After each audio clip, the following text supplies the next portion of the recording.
Okay. Hello, hello. We are here. We are live. It is Tuesday. I just had to double check because my brain went, oh no, am I sure? The days just keep going by, don't they? Somehow we just keep going and we keep making it through. So that's huge. And I'm proud of you for making it through more days. And I appreciate you. And I'm sending you lots of love wherever you are.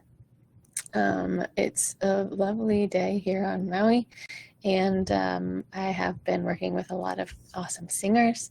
I've been helping people put together their first singles. I've been helping people put together their their third original songs, and then to release. And I've been putting together my own album to release, which is a big, exciting thing for me because it's been almost 5 years since I released an album. So that's exciting. It's technically an EP because it's under half an hour, but it's 7 whole songs, which is no joke. Nothing to sneeze at, as they say. So that's exciting, and I'm stoked for you guys to hear it. And so that's a big whole ordeal that I've been doing, all the admin and making sure all of the pieces are in the right place and putting it out for distribution, and making sure that all of my art is ready, and I am thinking about promo things and getting the marketing underway. So if you want to help me with that, just let me know in the chat if you want to be part of the team that kind of helps me. Number one, tell me what you think of the songs if you want early listen and give me feedback about what that music brings to you, what visuals comes to mind, who it sounds like, all of that stuff is super helpful. So if you want to be on that list, let me know. Thank you for raising your hand. Appreciate it. I will send you a couple of the songs early so I can get your opinion on it, and you will be helping me promote it in the most effective way. And I appreciate that too. And a part of being an artist is also learning how to do all this marketing of your own voice, right, of your own art. And this is the next step. So many of you here just to learn how to sing more powerfully, more intentionally, how to connect more with your voice. But then what happens after that, right? This is the next couple steps of like, okay, I am singing this song, I feel good about it, I want to record it. And then you record it and it's done and you did a thing. It's huge. Congratulations. But then is it just going to sit on your hard drive? Are you going to show it to people? Like, what's next? And not everybody is ready to release music, and I totally get that. It is a whole thing. It is a lot to deal with. And there's so much music in the world that is so much worse than yours. Probably. And I say that in the nicest way possible. There are so many more confident people that don't know what the hell they're doing that are releasing their music all the time. Why wouldn't you release your music, right? Because you put so much love and so much care and so much intention into it. Why not release your music, right? Like, it's not like 100 million people around the world are going to hear it right away. Maybe you'll go viral, who knows? But this is the thing, is like, you have to start somewhere, and you have to know that your voice has a place in the world, and it, for me, it's like this thing that I couldn't keep saying no to. This was not like the dream that I've had since I was like a little teeny kid to release music on Spotify.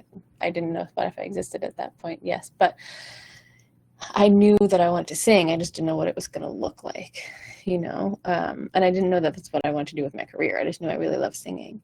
It just so happened that I just kept saying yes to this, and this is what it is now. Being a vocal coach and being a singer-songwriter as well is the thing that I continue to recognize that is the thing that I am obsessed with the most in the world.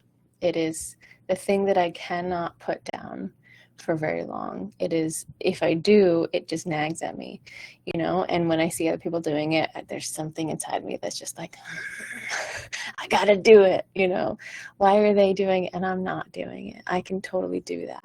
So have you ever felt like that? Let me know, raise your hand if you have ever felt like you watch other people doing a thing and you're like, oh man, I think that I could do that. I just need a little boost. I just need a little help, right? So I totally feel that. And it's almost like, it's not quite jealousy. It's just like a grieving for a thing that grieving for the time that you haven't spent doing that thing, Yeah. Yeah, totally. You're not alone. So this is why we're here. We're here not so that we can just stay in learning mode forever. We're here. Oh, good. Many people are feeling that way. We're here so that we can learn things and then apply things and then let it out into the world, right? Like I do this this thing in my workshop that I'm going to be posting soon, that is called the aspiring singer types, right? So there's 4 different types. There's perfectionist, there's an apathetic, there's a perpetual student, and then there's this powerfully potent person that you want to be. Perpetual student is it's a sneaky one, right? You think that you're doing a good thing by always learning. Like, oh yeah, I'm taking voice lessons. I'm in this course online. I follow this person on Instagram, on YouTube, etc. I'm learning all the time. So of course I'm growing. Are you? Or are you just watching videos? Because so much more learning, I want to say 75% of learning comes from actually trying to implement the things that you have been learning. Right? Like you're not going to actually integrate that fully unless you actually try and put a thing into the world. Oh, thank you. Appreciate you. Appreciate you so much. Yeah, it'll be here for you to watch later on, anytime. And yeah, keep commenting even if you're watching this replay. So yeah, I want you to think about how often you are in perpetual student mode versus doing the thing mode. And this is something that I've been guilty of for many years, right? Like there's 5 years in between these albums. Like I've had single releases in between, but I put off doing this exact thing for a couple of years because I was like, meh, it's not done yet, or I don't have enough songs, or I don't like the songs enough, or I don't have enough money to produce them, or I don't have enough time, blah, blah, blah, blah. Because I kept saying yes to other dang things than this thing, So it really is what you create in your life. It makes a huge difference when you create that vision and you say, okay, yes, I have taken the course. I have learned a thing. And yes, I could take all the other courses. I could take the next 3 levels of courses or take voice lessons for the next 10 years. But what good are those voice lessons if you're not actually putting them into action? Right? Am I hitting too hard? And I'm not just saying like, hey, do what I do, it's so easy. It's not easy. It's hard. And this work has taken me practicing saying yes, not saying no to this thing that I love every day, every month, every year. And some days I don't do it, and that's okay. You need rest days. But consistently over time, it is the thing that if I put it down for too long, I feel like I'm not myself. I feel like I am stuck in the cogs of what somebody else thought my life should be, right? If I say yes to, doing sound because it's good money and they need me, right? Then I'm stuck on their goal and their vision. And I have said no to my vision of releasing this album yet again. And I put it off for another couple months, right? So be careful what you give priority to. And watch out for that voice in your head that says, oh, you don't know enough yet. You're not good enough yet. You have to hold on and learn all the things first, right? Like if your gremlin is one of those, then you are a perpetual student. And I get it. I was obsessed with school when I was a kid. I loved it so much. I did 5 hours of homework every night. I needed those A's. I just went hardcore into the school, into learning and the being a good student thing, and to doing what it took to be the successful student in the teacher's eyes, right? In the school's eyes. Nobody ever taught me how to do the thing that I'm doing now, because that wasn't the path I was on. I was working towards their vision, right, of being a good student and whatever that led to, right? Many people become professors in that track. They just keep doing the school thing forever and ever. And I knew that's not what I want to do. And so I got out of that. I did many other things in my life. If you know my whole story, I've lived 100 lives since high school. Got a degree in Japanese, went to Japan, came back, worked in retail for a long time, and then started vocal coaching, my own learning in vocal coaching when I was in my 20s. And then I did musical theater for a long time, and I kind of got really inundated in that world. And then I started doing teaching, and then now I'm finally back to my own original music, which has been something that has been in my life since I was 14. But y'all, I'm 20 years past that plus now, and it took me until 2020 to release my first album. So you can see what saying no to that nagging thing does, and saying yes to other things that you think are easier and more important, right? From 14 to how old was I in 2020? 33, almost 20 years. I just kept saying, I'm not ready yet. I'm not ready yet. I'm not ready yet. And then finally, in like 2019, I started recording my own original music in order to release it, because I was like, no, I really do want this. I want to release my music, even if 10 people listen to it. I don't care. I can't stop thinking about it. It keeps coming up every couple months, and I can't put it down now. And then once you're in your 30s, as you might know, if you're in your 30s, you're like, well, that's when the effort energy starts to come out. You're like, I'm not getting younger, so it's about dang time to start taking care of me, instead of trying to be whatever else other people think I am, or want me to be. And God knows retail wasn't getting me anywhere. I loved being a barista. It was the funnest job. It was great. But being a barista in your 30s, it's different, as the kids say. And I was like, okay, I need to do something different. I need to do something about this. I need to double down on what I want my career to be. And I know that music is a huge part of that.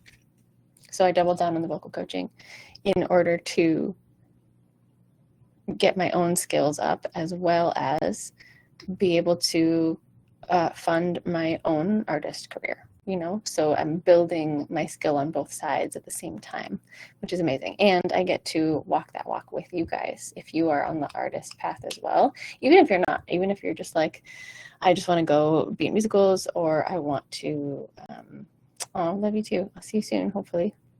Thanks for being here.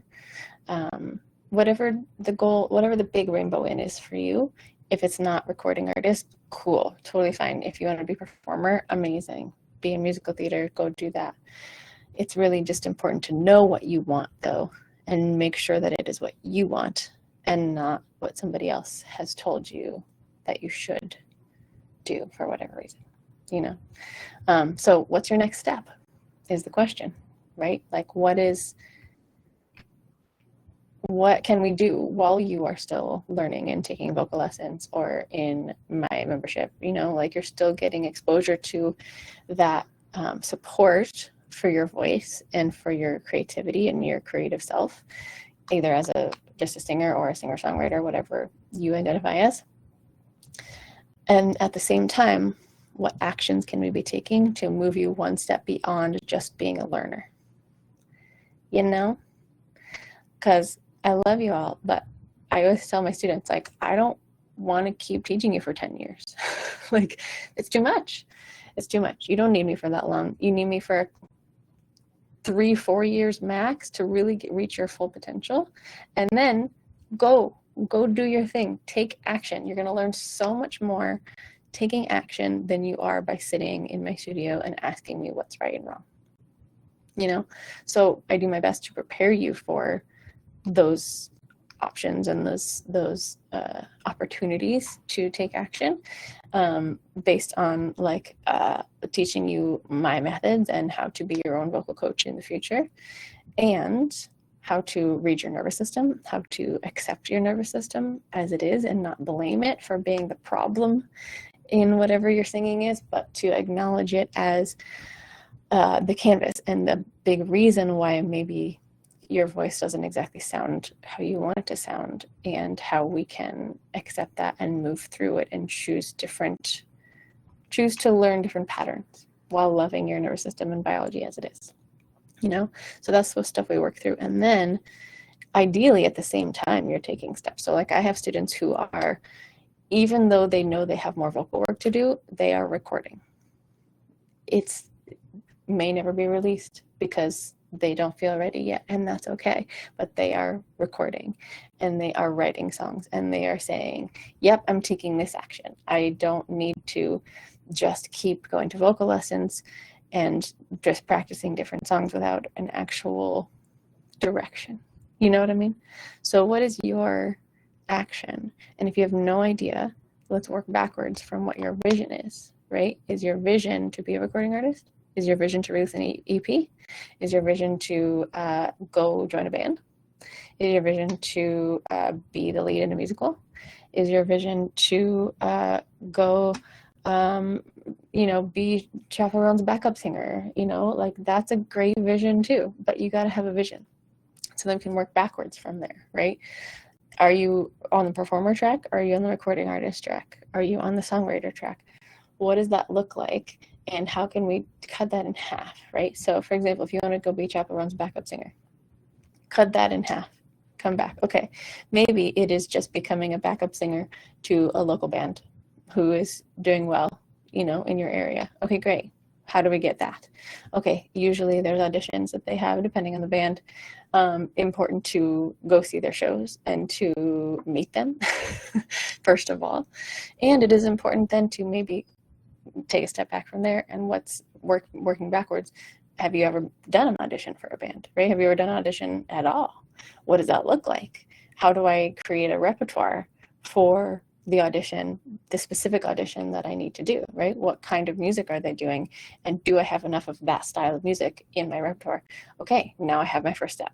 I'm going to go find 3 to 5 songs in that style and work on them, isolate the struggle points, work on what your nervous system is doing. So now you have 5 songs in your repertoire to sing if they ask you. Usually in bands, it's not just one song like a musical theater audition. It's like they want to see what your range is, what you can do.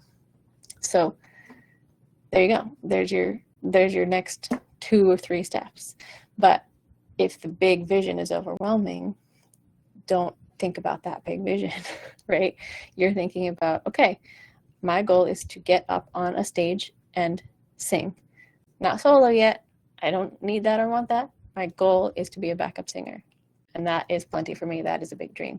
So I'm going to work my way up to getting on a stage in that capacity, whatever that looks like in my community, So all of this is possible for you. I fully believe in you.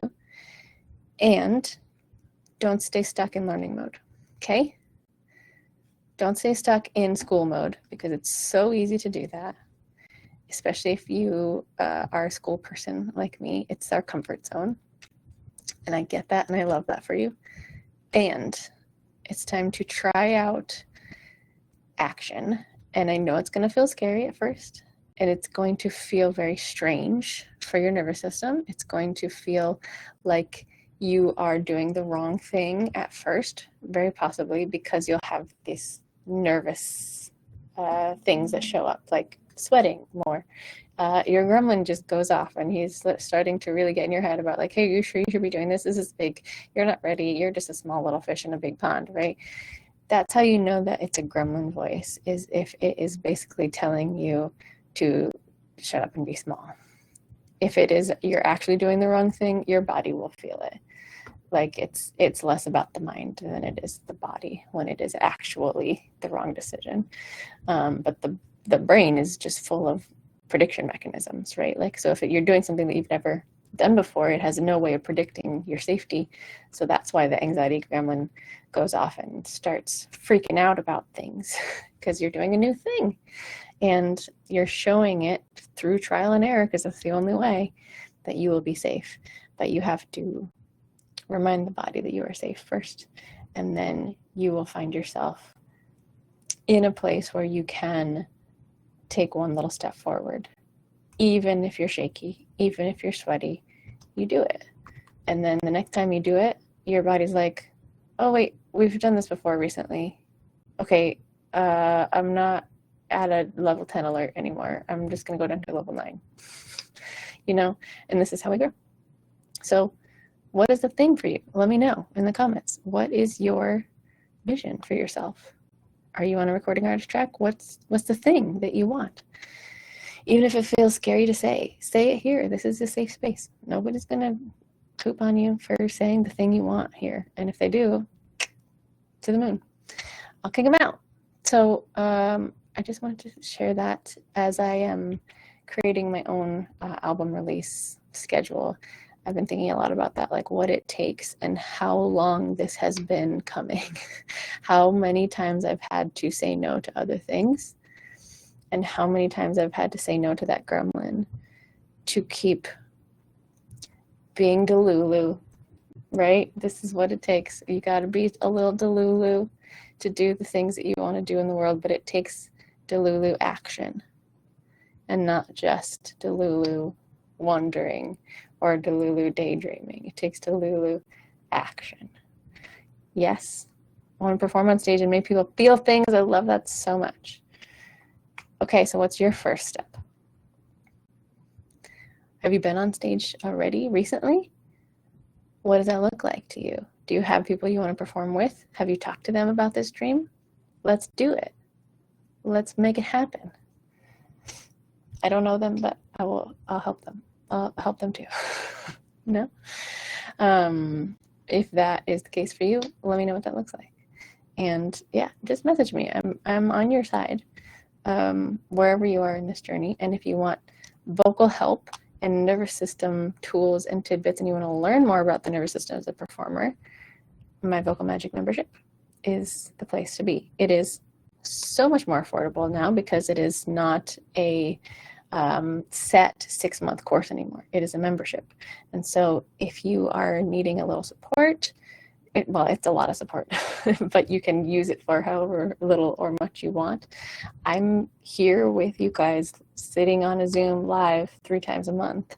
So that what you can use it for whatever, you don't have to get specific singing skill feedback or technique feedback. You can have these conversations like, hey, I want to go perform, but I'm too terrified. What do I do? We can have those conversations, and I'm happy to help you with that.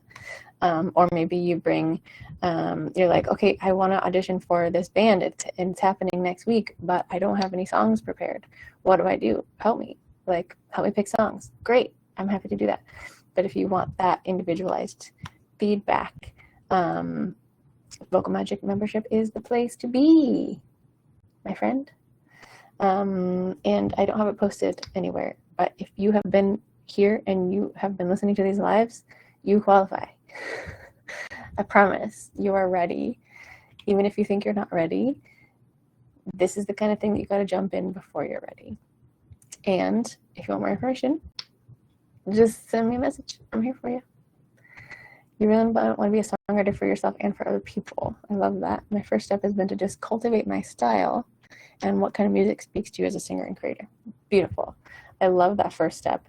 It's really important to know what your style is and where you really shine, what your sweet spot is. I think that's very important, and what speaks to you. Yeah, because if you're doing just a bunch of music that you've been told to do because the public wants you to do it, where's the passion, right? That's the thing about having this human instrument. Oh no. Sorry, my Instagram told me I've been on it for too long. If you're just doing all of these songs that everybody wanted you to do, people can tell. The thing about having an instrument inside the human body is it's very easy for people to tell when you're not feeling it, right? Just like when people can tell when you're lying, like, I'm fine. Right? Obviously, you're not doing a very good job of having a poker face. I can tell you're not fine. Same thing when you're singing. Like, if you're singing this really passionate song with a very timid voice and you're like, do you believe in life after love? Nobody's going to buy it, right? You have to feel it. You have to be an actor almost in that sense, and that song you really have to love that song, right? You have to have listened to that song many, many times and just so obsessed with it you can't stop singing it, right? And you have to.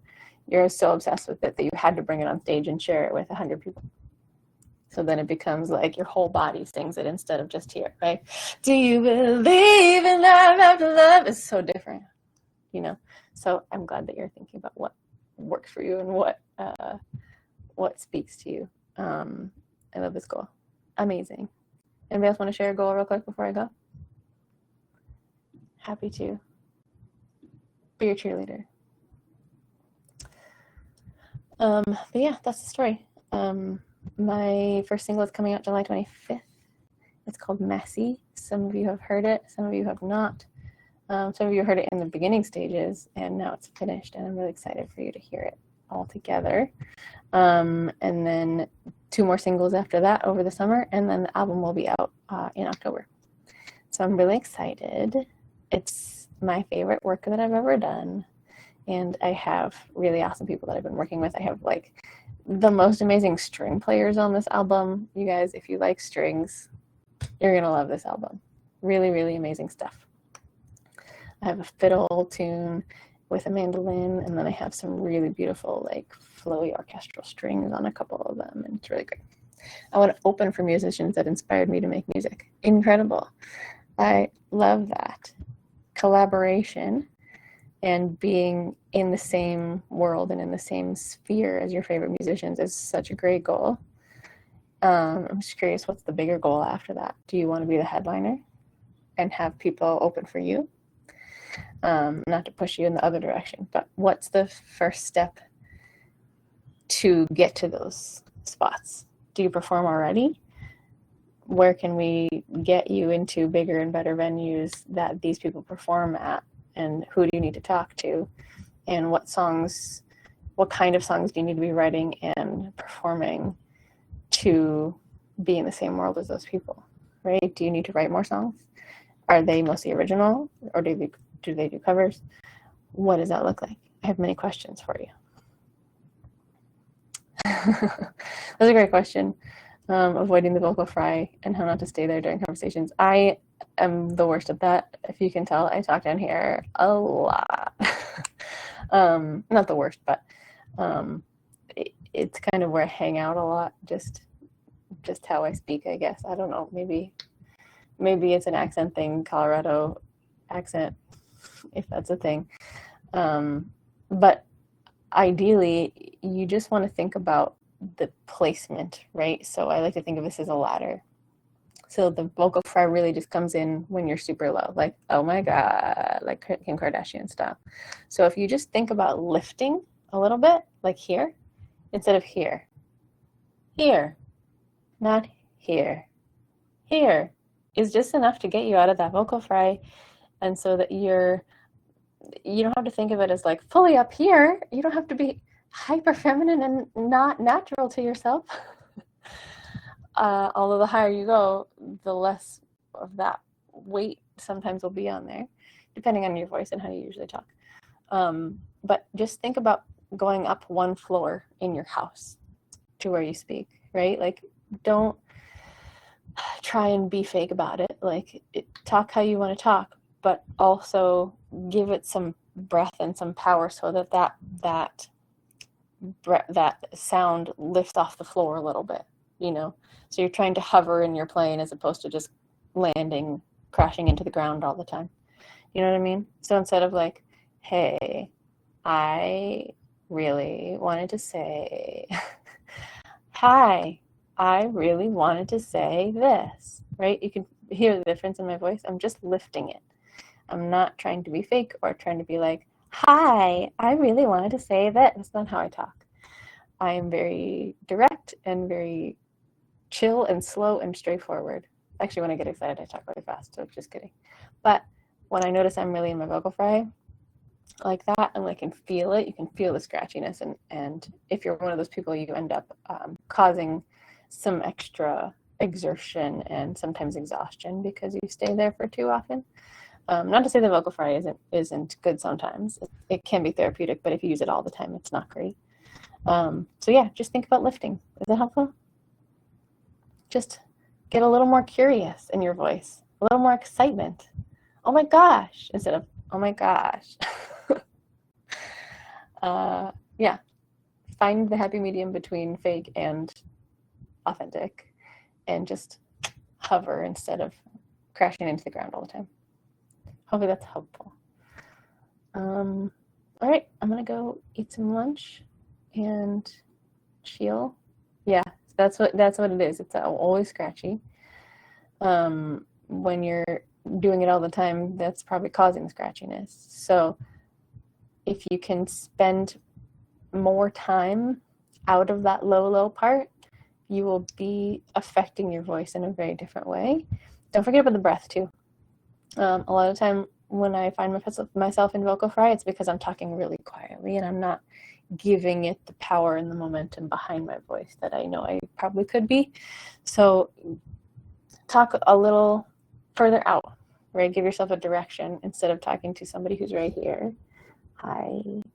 If you automatically talk to somebody who's out further, that vocal fry goes away because your body knows if I'm giving it more breath and more power, you're here instead of here.